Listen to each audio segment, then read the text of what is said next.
Hello, my name is Tiffany Chang, and this is Conductor as CEO, where I take ideas from other industries and share how we can apply them as arts leaders. I imagine a world where leaders help people thrive, feeling more valued, seen, and fulfilled, while knowing that their work truly matters. It's common to gather feedback from the people that we work with, so we have information to improve our work as leaders. When do we collect this feedback? How often do we collect it? And how long does it take for us to act upon it and implement change? I'm curious about all this because sometimes we only get feedback once or twice a year. Maybe at the end of a concert cycle. Or perhaps we don't get it at all.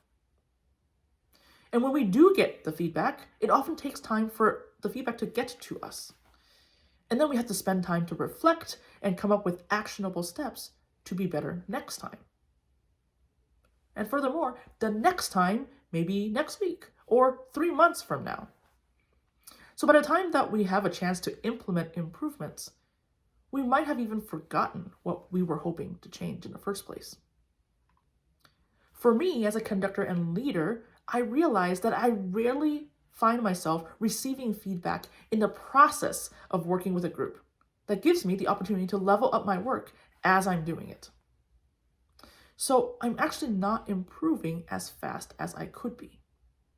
And when the feedback process is slow, it also affects the people who give the feedback, causing them to feel like their voices have not been fully heard. So maybe we need to build in more urgency in our feedback timeline.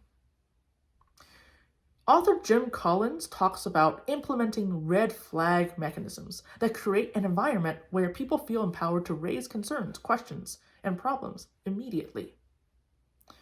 In his book, Good to Great, he shares his experience of issuing a piece of red paper called a red flag to his students with these instructions.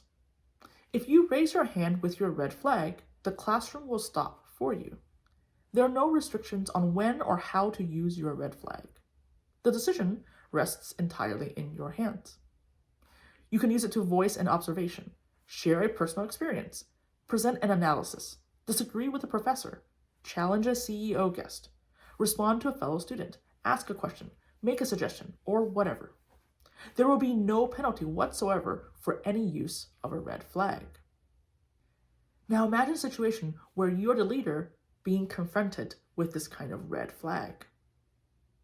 When it happens, we are forced to face the issue right then and there in front of everyone. It ensures a certain degree of accountability, even if we are not able to fully address the issue or answer the question right away. Collins says that red flags turn information about the shortcomings of the class into information that he absolutely could not ignore. This practice also illustrates the fact that these concerns are valid and important enough to stop everything. It puts every single person in the room responsible for the working environment. So could we imagine issuing red flags for orchestra members? What would they use it for? They could use it to speak up about artistic discomfort. Maybe something is way too fast and physically impossible to play. Instead of sucking it up and doing it anyway, it might offer a perspective that invites the conductor to rethink a tempo that will make everyone's experience more enjoyable. They could use it to share what they need right now that could help. Maybe they need subdivisions from the conductor. Maybe they rather not see the subdivisions. I wonder what kinds of problems could be solved faster with these red flag mechanisms. How much better could everyone get in the rehearsal process?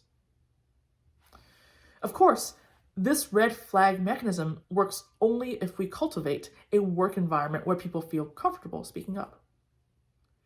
And we can always work harder to create that kind of environment.